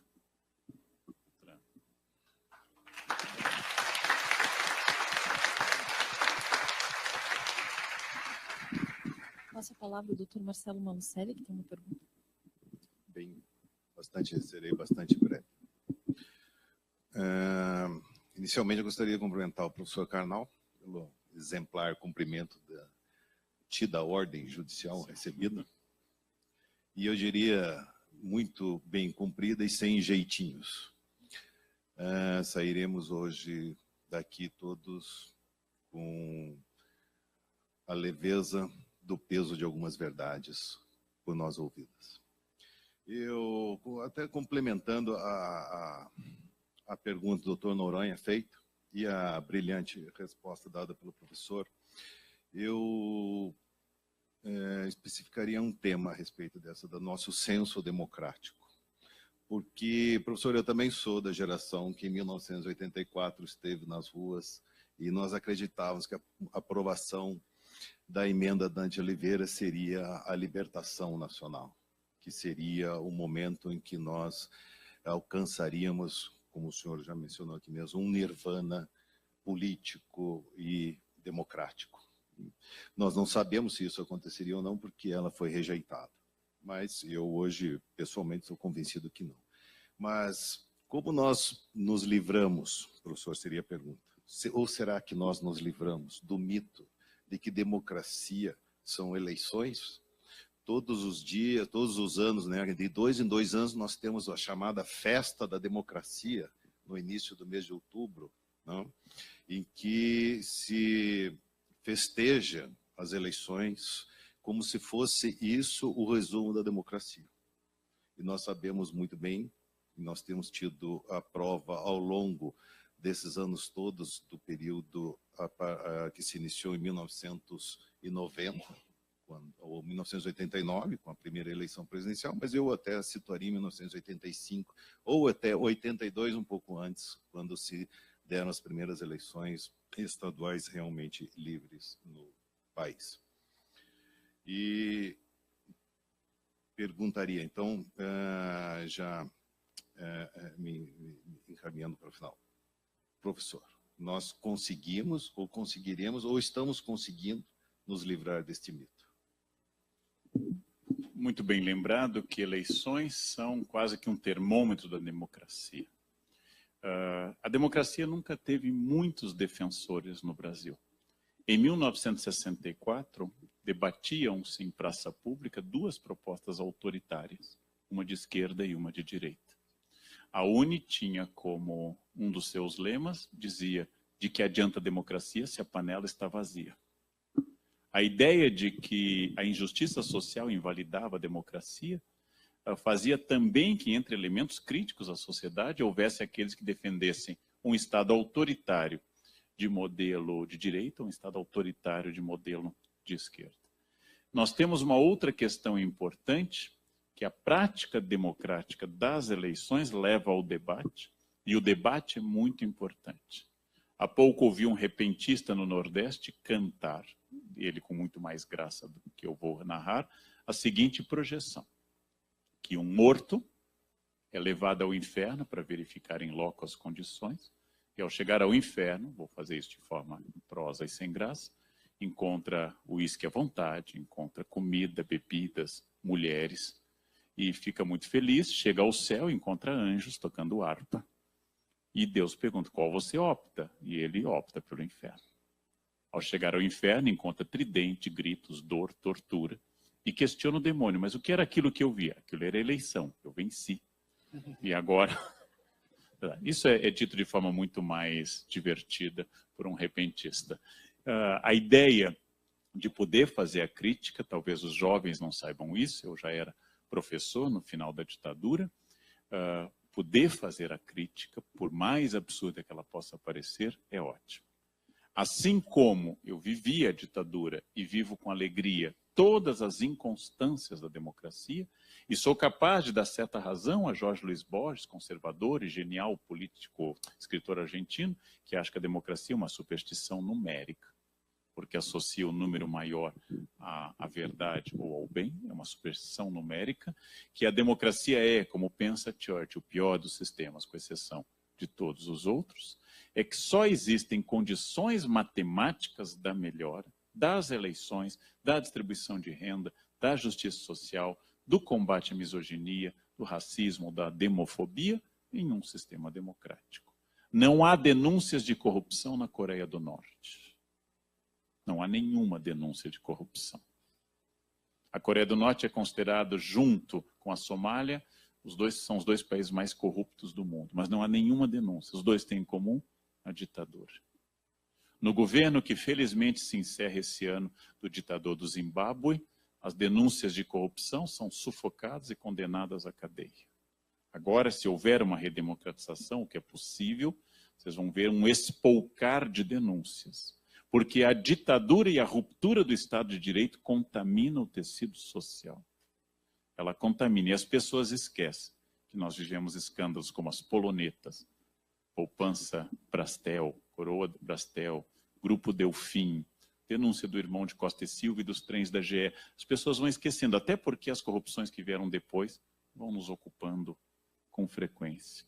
Então, acredito que a melhoria das eleições, a melhoria da qualidade do debate, a melhoria da qualidade dos políticos, ela ocorre nesse exercício do jogo democrático, contraditório e possível da voz contraditória.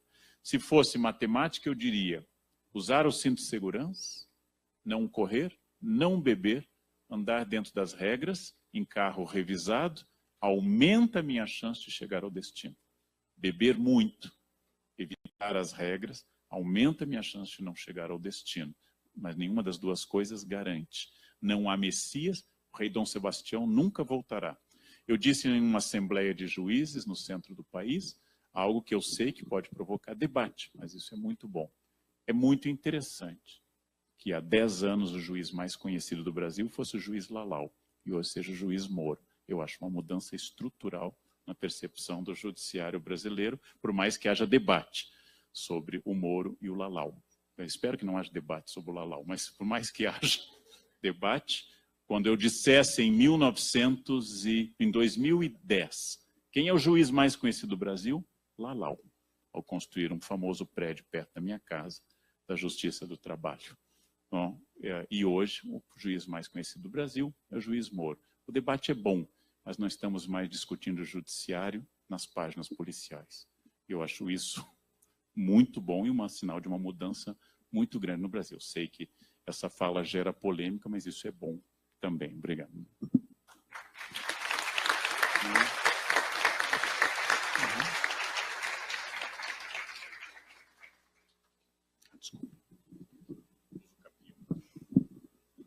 Alguém teria mais alguma pergunta?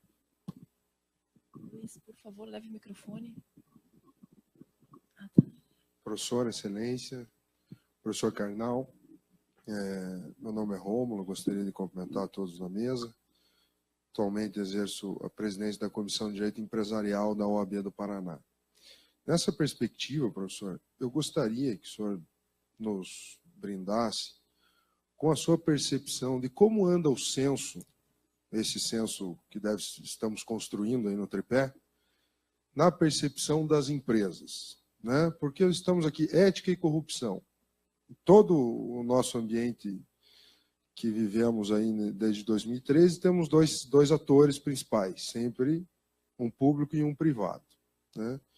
E temos diversas empresas, inclusive multinacionais, que não, como o professor comentou, se fosse um alemão na prova, não cometeria. Se fosse na Alemanha, a empresa não faria aquela conduta. No Brasil, ela comete. E assim comete com ofensa a direito de consumidor, e assim transgride várias regras. Temos, certamente, uma evolução legislativa grande com relação a regras de compliance, integridade, mas eu gostaria que o professor, que caminha certamente neste ambiente também, nos colocasse o seu ponto de vista sobre a construção desse censo do lado empresarial. Será que isso tem acompanhado? Será que a iniciativa dessa mudança de paradigma se dará por parte de nós, tratando empresa, ou esperamos uma conduta, primeiro, de não oferta da oportunidade do poder público, né, ou da recusa do poder privado no sentido da iniciativa privada, né? É o tal do poder do não? Será que isso está à frente do senso comum do empresário? Ou não, o cenário ainda está aí num momento muito turvo? Era o que eu gostaria de ouvir. Obrigado, doutor Rômulo. Eu tenho uma longa experiência em ética empresarial e quero lembrar, acho que tanto do ponto de vista a resposta podia ser sobre o censo com C e sobre o censo com S. Fazer uma resposta dupla. Todas as empresas envolvidas na Lava Jato tinham um código de ética. Um deles de minha autoria, o que é péssimo para o meu currículo, mas há dois comportamentos distintos. Um é a empresa comprar de um intelectual um código de ética em que o intelectual estuda a cultura corporativa e depois de uns meses produz um código adequado àquela estrutura corporativa, é lançado numa semana de compliance, no qual o presidente serve vinho branco mediano e uns canapês medianos, e se celebra a entrada da empresa na era da ética. É absolutamente fantasioso você supor que a ética possa ser implantada por um código e uma festa com um vinho branco. Ética é também banho, significa que uma empresa que implantou um código de ética, na semana seguinte deve fazer um novo evento, mandar pela intranet os princípios da empresa, e daqui a 6 meses premiar quem cumpre o código, e daqui a 1 ano demitir, que seja claro que seja por esse motivo, quem infringiu o código de ética da empresa. Mas só será convincente quando ela abrir mão de um fornecedor, que oferece o produto mais barato, mas infringe ou a sustentabilidade ecológica, ou a humana, ou a jurídica, ou a ética. Quando o funcionário entender que uma das 4 sustentabilidades foram feridas e a empresa preferiu ganhar menos a infringir seu código, então ele entende que é para valer. Os princípios de ética e de não ética são ambos contagiosos. Uma direção ética contagia o grupo abaixo. E uma direção não ética também contagia o grupo abaixo. Todos os funcionários sabem o que é permitido e o que não é permitido fazer em uma empresa. Então, surgiu no nosso vocabulário jurídico uma novidade, que não apareceu no escândalo dos armarinhos no Segundo Império, não apareceu no escândalo do Porto de Torres no governo Deodoro, não apareceu até agora. Surgiu o corruptor ativo. Surgiu aquele que dá o dinheiro para o político. O nosso esporte era discutir o político, o passivo, uma injustiça, porque faltava a outra parte. Assim como a literatura só discutia a adúltera, Ana Karenina, Capitu, Madame Bovary, e nunca discutiu o traidor, o primo Basílio, ou nunca discutiu Leão e Rodolfo, os amantes de Madame Bovary, nós discutimos só a mulher, nós discutimos só a política. Então, acho que é uma percepção. Exemplo, o número de vezes que eu e meus colegas somos chamados a empresas. O fato que as empresas perceberam que ética não é mais uma disciplina universitária, mas está na planilha Excel. Por quê? Ela agrega valor à empresa. A empresa que é flagrada com fornecedores, vamos usar um outro exemplo do Cazaquistão, uma empresa de venda de roupas que é flagrada com fornecedores com trabalho análogo à escravidão, na época que era crime, há um tempo atrás. Os jovens não sabem disso, mas era crime até há pouco. E essa empresa é flagrada mais de uma vez com fornecedores com mão de obra irregular de ascendência boliviana ou haitiana, a empresa perde valor na bolsa. Então, o que se entende? Que na planilha Excel da empresa, a ética tem que constar. Não porque a empresa queira o progresso da humanidade, mas porque ela quer lucro, e hoje a ética dá lucro. Há uma empresa aqui do Paraná, quem eu assessorei numa época, que conseguiu associar ao seu nome a ideia da ética, da responsabilidade ecológica. E o seu produto vende mais, porque está agregado o valor ecológico. Então, uma empresa que combata a discriminação, como um Banco de São Paulo que me contratou para atuar em 4 frentes: diversidade de gênero, diversidade de idade, diversidade étnica e diversidade de mobilidade, e que em cada data, 20 de novembro, 28 de junho, 8 de março, se fizesse uma frente de atuação, essa empresa ganha valor e se descobre que o funcionário fica mais tempo na empresa que respeita a diversidade. O que está acontecendo que é uma revolução? As empresas são práticas, elas são instituições teóricas. As empresas trabalham com dados reais. E a sustentabilidade financeira, aquela que sempre foi central, está sendo ladeada, está sendo amparada pela sustentabilidade da ética, baseada nas grandes sustentabilidades já citadas. Ou seja, eu acho que a revolução é dada hoje pelo mercado. No momento que uma loja é flagrada, utilizando pela segunda vez trabalho análogo à escravidão, ela pede, entre outros clientes, a mim, que nunca mais piso, principalmente porque ela não se retrata. Ela não vem a público dizer, foi um equívoco, demitimos, refizemos. Não, ela não se pronuncia, ela não vai contar com o meu dinheiro, nunca mais. E as empresas estão percebendo isso. No momento que o consumidor em São Paulo, que eu conheço mais, opta por pagar até 60% mais caro por um produto orgânico, é porque acima do bolso está surgindo uma preocupação de médio e longo prazo. E a ética é sempre uma preocupação de médio e longo prazo, em detrimento do prazer imediato e hedonista da não ética. Então entramos ou numa ética pragmática, ou kantiana, ou mesmo anicômaco, que o exercício dos valores é um exercício que não é feito para o bom e para o belo, mas para a possibilidade da convivência social. E isto é importante. Meus jovens alunos têm menos preconceito contra portadores de quaisquer especificidades físicas do que a minha geração teve. São mais atentos a Down, são mais atentos ao autismo, são mais atentos a características que a minha geração debochava. Nossos professores gritavam diante de uma resposta errada. Parecem uns mongoloides, vão para pai.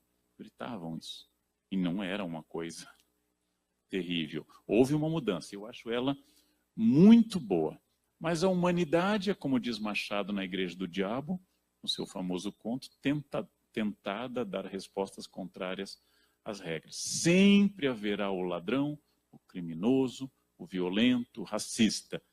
Todo o esforço é para que ele seja um indivíduo excepcional, atípico, e não endêmico e estrutural. Nunca habitaremos o paraíso. Fomos expulsos dele e não há chance de recurso. Não há chance de recurso. Nós fomos expulsos. Na situação jurídica mais tranquila do planeta, duas pessoas criadas, próximas ao Criador, com apenas uma regra. O Código de Compliance tinha uma regra, uma árvore, pode fazer tudo. Todo o resto, Casual Friday, peladão, o tempo todo, todos os dias. Uma regra, foram lá e infringiram. Demitidos por justa causa, né? Condenados ao mundo, tem 2 filhos, um mata o outro. Primeira família do mundo, a mais perfeita.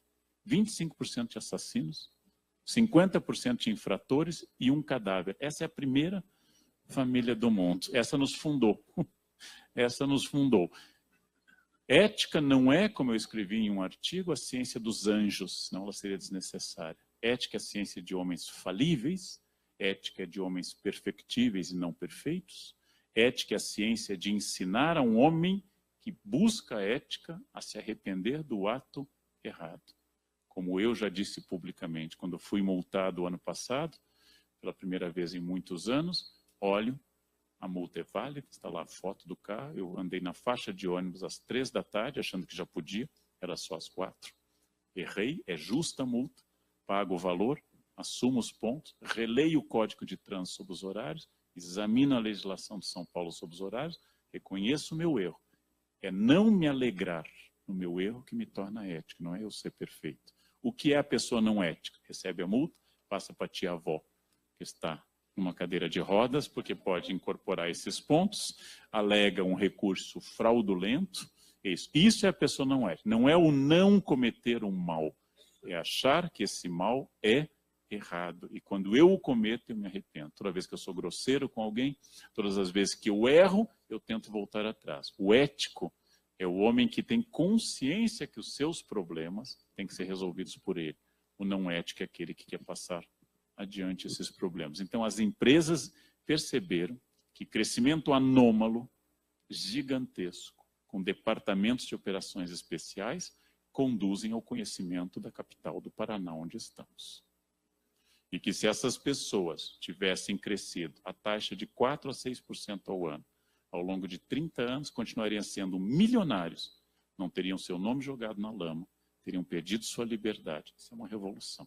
É uma grande revolução na questão empresarial. Muitos empresários estão atentos à questão ética. Muitas escolas estão atentas à questão ética. Muitos tribunais estão atentos à questão ética. Isso, para mim, é uma revolução. Vai dar certo? Você é um pouquinho pessimista. A Itália fez mais do que nós. A Itália perseguiu mais gente. A Itália matou pessoas em nome da ética ou da reação à crise. Fez uma operação muito maior do que a nossa. E, ao final, elegeram Berlusconi. Seria terminar todo o processo que nós estamos fazendo, tirando da cadeia Cunha, elegendo, tendo como vista ser Al Capone ou alguém que se dispusesse. E isso seria o resultado. Então, o preço da liberdade é a eterna vigilância. Nós vamos continuar sempre. Então, não se trata, de novo, ética é banho. E usando a metáfora lógica. Lavou o carro na Lava Jato, perfeito, estava sujo.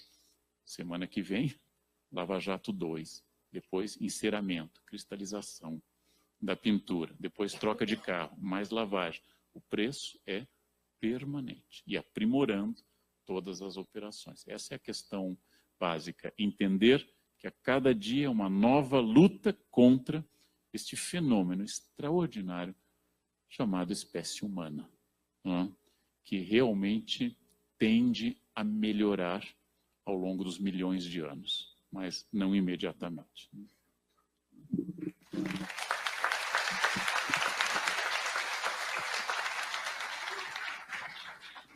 Nós temos mais uma pergunta.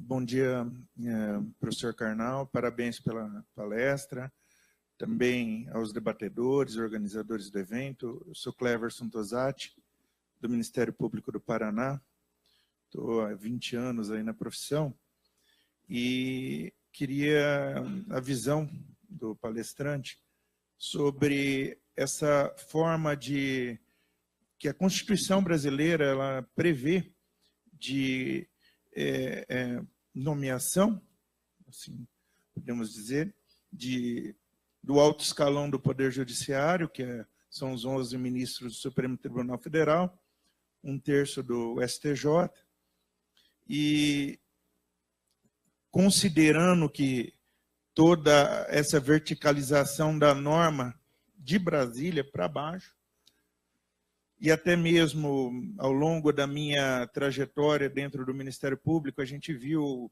fenômenos jurídicos como súmula vinculante, que ela é boa para aprimorar decisões, mas também, por vezes, ela acaba engessando, muitas vezes, o pensamento do magistrado na base. E a própria estrutura política ela é feita de uma forma nesse sistema de freios e contrapesos que são colocados, né, a partir do momento em que o chefe do executivo ele nomeia os 11 ministros do Supremo, 1/3 do STJ, e essa sistemática toda ela acaba, de uma forma, confundindo a população, a opinião pública, e muitas vezes a opinião pública chega à conclusão que o Poder Judiciário, através da cúpula, né, ela fica refém do Executivo e, por vezes, até do Legislativo. E qual a reflexão que se faz, ou qual a projeção que o palestrante faz do papel do Judiciário, sobretudo nesses órgãos de cúpula, STF, STJ, como transformadores de um movimento mais forte, contrários à corrupção e ao fortalecimento da ética? Essa é a minha indagação. Questão importante, obrigado pela pergunta. Eu desconheço se existe em algum país eleição direta e popular para as Supremas Cortes. Eu acho que não existe em país nenhum. Através de vários métodos, os países indicam, quase sempre com adaptações desse sistema americano e brasileiro, de haver uma indicação do Executivo e essa indicação passar pelo crivo do Legislativo. Na Atenas democrática, todas as funções, inclusive a de juiz, eram mediante sorteio dos cidadãos. Ou seja, homens maiores de 18 anos, nascidos de pai e mãe ateniense na época de Péricles, 10% da população. Inclusive funções técnicas como a de juízes. E isso levou, na interpretação adversa à democracia feita por Platão e Aristóteles, ao crime contra Sócrates, em que juízes eleitos livremente pela eclésia, pela Assembleia, condenaram à morte o homem mais sábio da Grécia. Há uma coisa técnica a considerar. O Executivo é eleito pelo voto popular e direto, o Legislativo é eleito pelo voto popular e direto, o Judiciário não, e todos os três são marcados por denúncias de corrupção. Logo, eleição ou não eleição não parece ter um efeito direto sobre isso.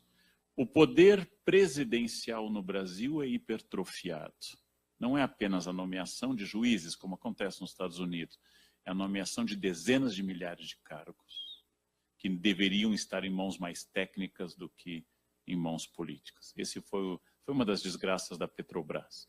Indicações políticas para cargos técnicos, interesses políticos para cargos isoladamente técnicos.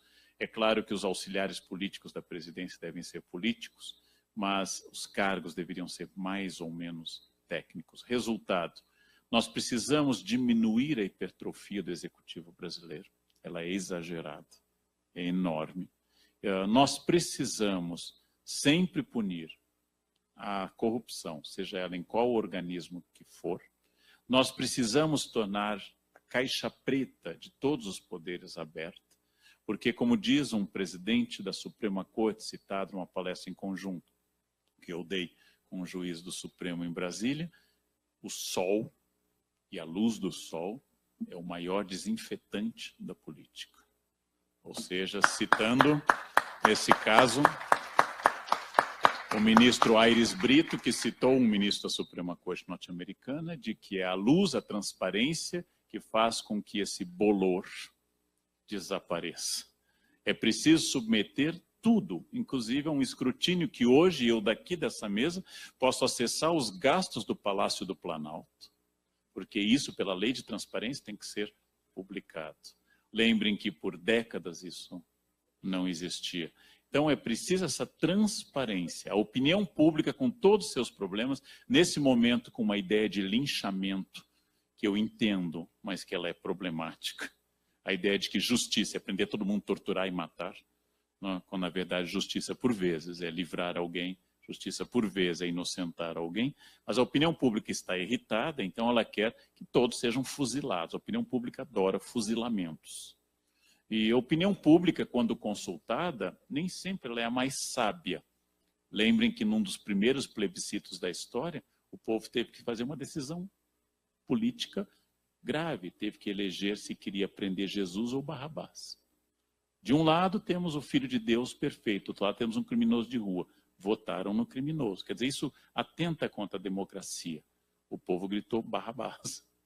Barrabás. Nem sempre o voto é o melhor, mas inclusive nesses equívocos que levam os paulistas, ora a debochar e os cariocas a votarem no rinoceronte cacareco, no macaco tião ou no tiririca, quer dizer que são também maneiras de se estimular o debate, porque a solução seria debatida por Thomas Jefferson e a questão federalista, se nós devíamos delegar esse poder a alguém, uma comissão de notáveis que escolhesse. Como a Constituição de 1891 teve um projeto pregresso feito por Rui Barbosa, e as outras constituições do Brasil, da República, 34, 37, 46, 67, 69 e 88, ou tiveram ou não tiveram, mas todas esbarrando na mesma questão. Como adequar, seja em período ditatorial, 37, ou democrático, 46, a questão do comportamento das urnas, das eleições, da participação popular. Não há uma boa solução, mas eu sei quais são as ruins.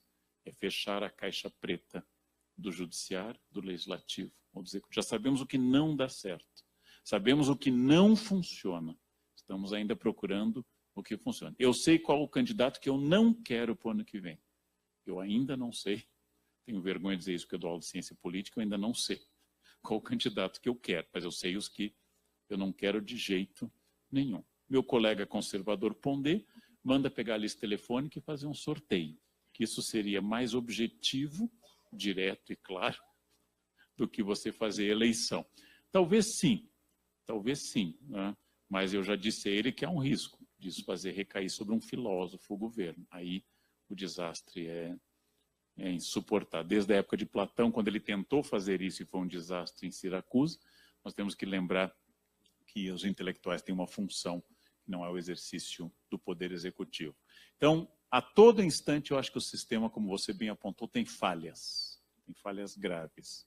Mas, nesse momento, graças à luz democrática do Estado de Direito, estamos discutindo essas falhas. E, como lembrou um cronista, o fato dos brasileiros talvez não saberem os 11 jogadores da seleção, mas saberem os 11 ministros, é um sinal muito curioso. Quando, na história deste país, se discutiu em rede social ministro? Quando, na história desse país, se discutiu ideias? Qual é garantista ou não? Quando se discutiu isso no passado? Eu preciso de meia hora para explicar o que é um garantismo. Então, quando no passado se discutiu uma questão dessas? Nunca. E hoje isso está sendo discutido. Acho excelente como um passo. Bom? E acho que, naturalmente, é um aprendizado. Inclusive, um aprendizado para o eleitorado e um aprendizado para os juízes. Quando, no passado, alguém registrou uma excelência insultando outra, dizendo, Sua Excelência só tem ódio. Quando, no passado, isso chegava aos jornais? O rei está nu. Isso é uma novidade. Isso que vai fazer surgir dessa nudez real, eu ainda não sei. Mas eu sei o que surgia quando o rei não podia ser atacado. Quando o rei era uma cláusula pétrea do respeito. Isso, graças ao nosso desenvolvimento, não acontece mais. Qual será o futuro? Isso não pode ser perguntado a um historiador. Tem que ser perguntado a Mãe de Ná, a Búzios, a Cartas. O historiador nada sabe sobre o futuro. Com alguma sorte, ele tem algumas intuições sobre o passado. O passado demonstra que ditadura encobre crime e faz com que as pessoas possam matar. Ditadura faz com que dois criminosos entrem num Puma, levem uma bomba para jogar num show. A bomba exploda por incompetência dos criminosos no colo deles. Seja feito um inquérito judicial e se conclua que um terrorista de esquerda abriu o vidro do Puma, jogou a bomba, fechou e detonou a bomba. Esse tipo de violação da racionalidade é típico de períodos de ditadura. Ou seja, que você atente até contra a crença das pessoas. Ele não acontece na democracia? Claro que acontece. Não? Claro que acontece. A democracia pode ser investigada. Essa é a única diferença. De vez em quando, na democracia, algum criminoso vai preso. E na ditadura só vai preso o criminoso que não é do grupo do ditador. Porque se for do grupo do ditador, todo crime será perdoado. Essa é a diferença. A democracia não é boa. ela é apenas melhor que todas as outras formas, inclusive quando elege o Tiririca. Tem que aguentar e tem que aceitar isso. Ele vai sair agora da política, está cansado, ele acha que não dá mais, né? Nem os palhaços estão aguentando a Câmara de Deputados. Tá fogo, né? Obrigado.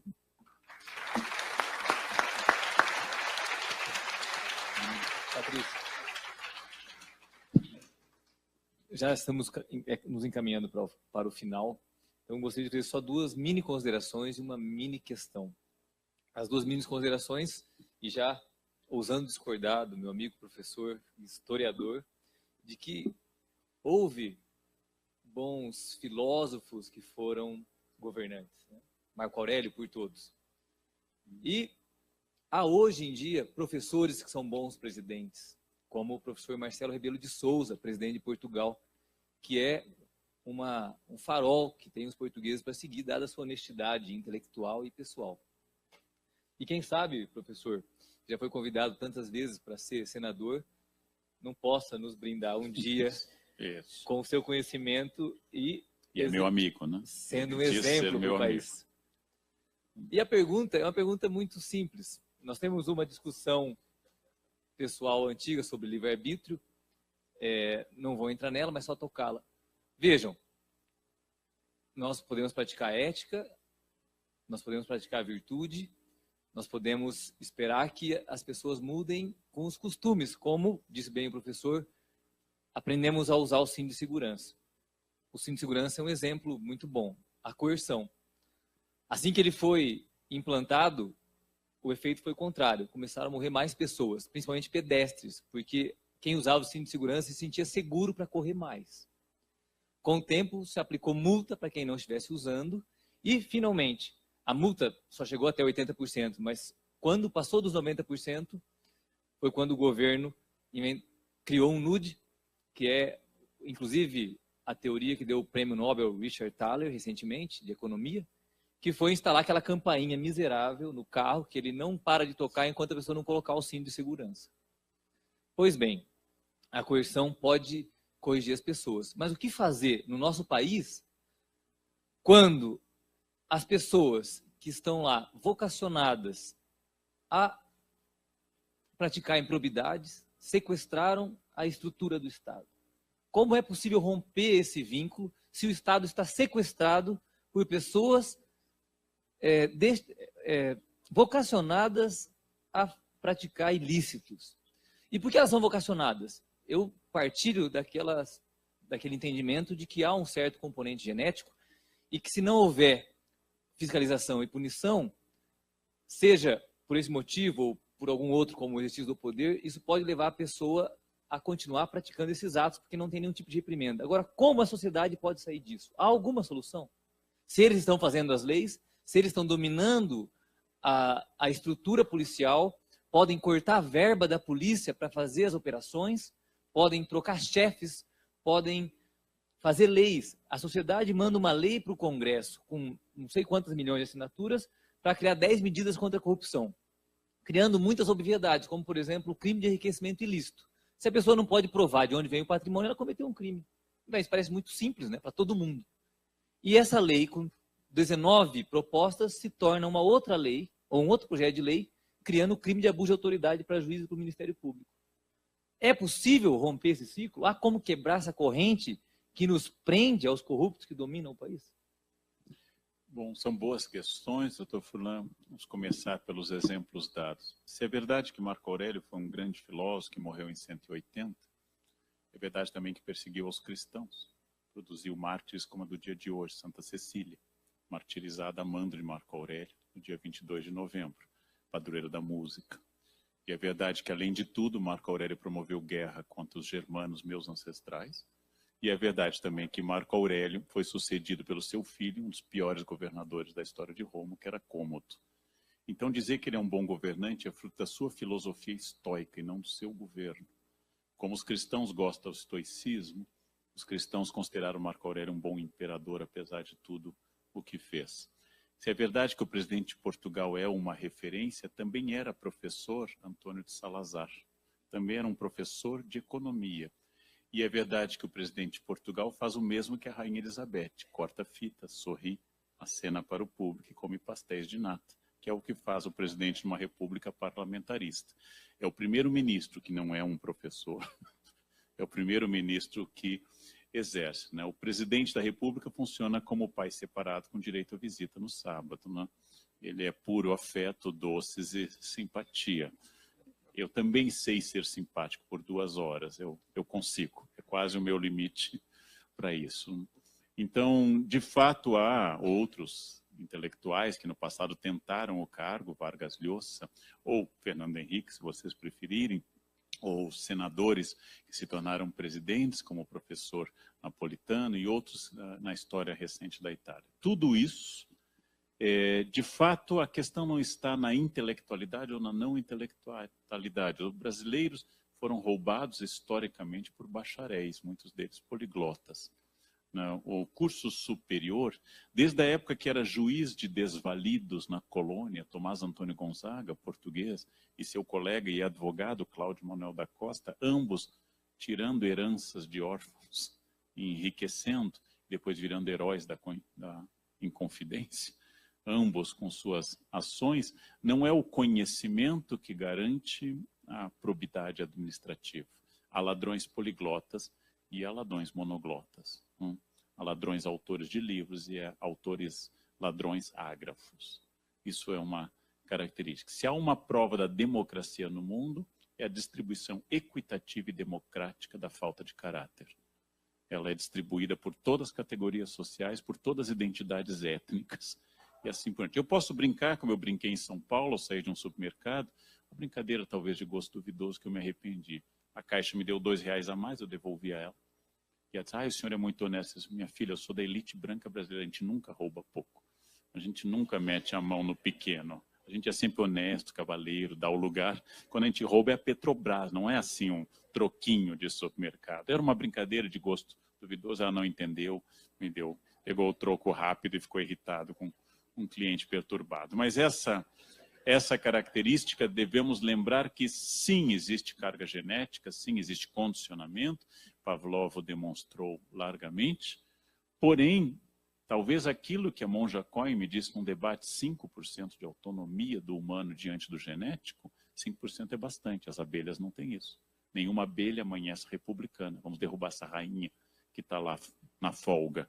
Nenhum leão pode se tornar vegano. Chega de sofrimento com as zebras, não é só queijo tofu agora. Não, o leão não tem essa escolha. A abelha não tem essa escolha e eu tenho essas escolhas. Tudo isso mostra que talvez esse 5% de autonomia do humano constitui de decisão que muda muita coisa.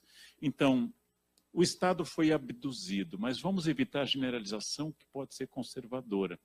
Eu tenho acompanhado, inclusive pelo Brasil, boas experiências políticas. Só para citar um exemplo, sem dizer o nome, o município da Grande São Paulo, administrado um segundo mandato por um prefeito, que encerrou sua segunda administração com mais de 80% de aprovação e obras estruturais de mudança na educação da cidade. Há outros exemplos, não tantos quanto a gente gostaria, mas nós temos que lembrar que será manchete amanhã se alguém cometer um crime em Curitiba. Mas não será manchete que juízes, advogados, promotores e membros do Ministério Público passaram amanhã debatendo ética nesse local, porque o bem não gera manchete. O bem não gera atenção. Então nós temos a seguinte ideia, que um latrocínio ocupe a primeira página do jornal. Agora há pouco, num supermercado de São Paulo, Santa Maria, eu ouvi uma ótima para os senhores. Eu procurava um queijo para fazer uma sobremesa, mascarpone, e o atendente me disse, está no setor de latrocínios. E eu achei tão... Eu nunca tinha ouvido. E por que essa ideia me veio à cabeça? Eu fui até os latrocínios, que era o setor refrigerado. Por que essa ideia me veio à cabeça? Não para debochar de uma pessoa, todos nós cometemos erros, eu principalmente, é porque ele ouve mais latrocínios que laticínios. Então, assim como cada povo sabe uma palavra difícil, os gaúchos sabem abigeato, roubo de gato, os baianos sabem soteropolitano, gentílico de Salvador, os maranhenses, ludovicenses, gentílico de São Luís, aquele senhor que me atendeu sabia mais latrocínio que laticínio. Está mais presente no noticiário dele o latrocínio que o laticínio. Isso é um defeito estrutural da nossa concepção, de achar que o erro é mais forte do que o acerto. Para cada casal que mata um filho, existem milhões de pais amorosos que dão a vida pelo filho, mas o que dá manchete é o laticínio. É aquele que vai dar sempre manchete. Então, acho que sim, temos um sistema corrupto e o Estado foi sequestrado, mas já tem o bilhete de resgate, se chama eleição. O bilhete de resgate já foi dado. Se vocês quiserem recuperar o Estado, não me elejam. Isso está sendo dito. É um resgate relativamente, agora com sistema biométrico, ou seja, um resgate relativamente barato. Basta não reeleger. O que é complicado debater é por que as pessoas não pagam esse resgate. Isso é mais complicado debater. Na ditadura não tem escolha, né? Mas na democracia o bilhete de resgate é público. Não me reeleja. Mas se você me reeleger, é que você concorda com o sequestro ou com a abdução, já que essas pessoas parecem vir de outro planeta. Não? Obrigado.